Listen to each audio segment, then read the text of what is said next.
নমস্কার, আপনারা এই যে ভিডিওটি দেখছেন বাঁকুড়া জেলার কতুলপুর থানার কোয়ালপাড়া গ্রামের অন্তর্গত। এই আশ্রমটির নাম হলো জগদম্বা আশ্রম,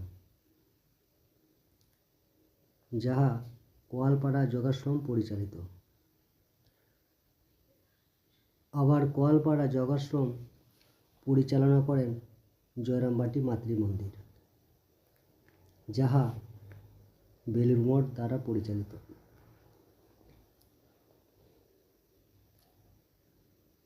এই জগদম্বা আশ্রমে সারা বছরই বহু ভক্তের যাতায়াত লেগেই আছে এবং বহু ভক্ত রাত্রিবাস পর্যন্ত করে থাকেন। কারণ এই আশ্রমের মহিমা হলো একদম নির্জন পরিবেশ। রাত্রিবাস করার জন্য এখানে 3টি ঘর বিশিষ্ট রুম আছে।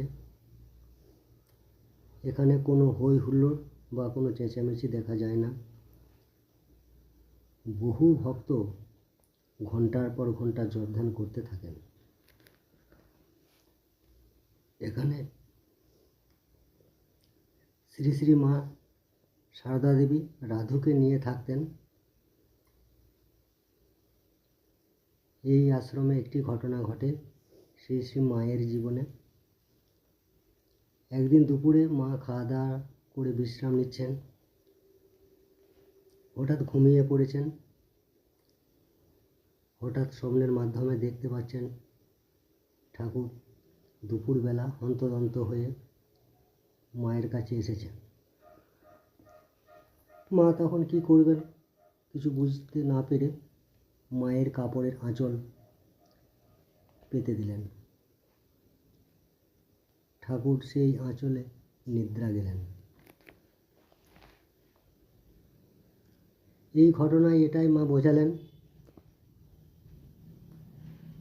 যারা সমস্ত ভক্ত সংসারে থাকেন তারা এইখানে এলে শান্তি পাবে।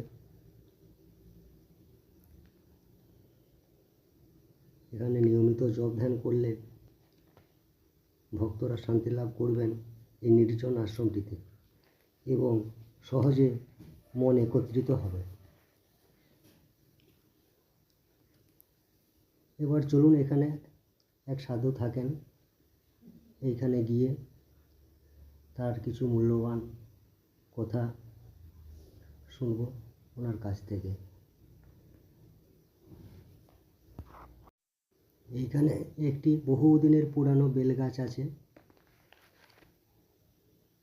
তা প্রায় 70-80 বছর এই বেল গাছটিকে দেখা যায় এবং ফুলের বাগান তৈরি করা হয়েছে এবং ভিতরে রাস্তাও মেরামত করা আছে আশ্রম থেকে ঢোকার জন্য।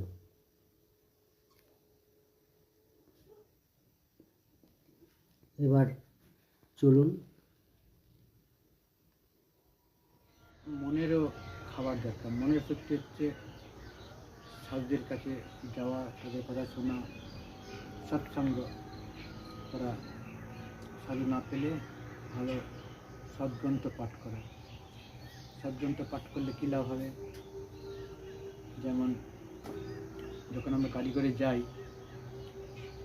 রাস্তা দিয়ে, তখন যদি গাড়ির কাঁচটা নোংরা হয়ে যায়, ঝাপসা হয়ে যায়, বৃষ্টি পড়ে, তখন সঙ্গে সঙ্গে আমরা ওয়াইপার চালিয়ে বা কাপড় দিয়ে কাঁচটাকে পরিষ্কার করি, যাতে রাস্তাটা পরিষ্কার দেখা যায়, ড্রাইভার দেখতে পায়, তাহলে অ্যাক্সিডেন্ট হয়ে যায়।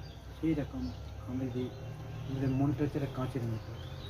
এই কাঁচটা দিয়ে মনটা বাইরে দেখতে হয়। এই কাঁচে যদি নোংরা থাকে তাহলে ভালো মন্দ দেখতে পাবে না। কোনটা করলে ভালো হবে, কোন কাজটা করলে মন্দ হবে, কোনটা খেলে ভালো হবে, কোনটা খেলে খারাপ হবে, সেটা জানা যাবে ভালো বই পড়লে। সেই জন্য রোজ একটু করে ভালো গ্রন্থ, সদ্গ্রন্থ, মহাপুরুষের জীবনী বাণী করতে হবে সকাল সময়, তবে আমাদের রাস্তাটা দেখা যাবে কোনটা করা উচিত কি উচিত না দেখা বুঝে যাবে, আর মনটা সবসময় ভালো থাকবে। ঠিক আছে, একটা বই দিচ্ছি, বইটা শক্তি দেখে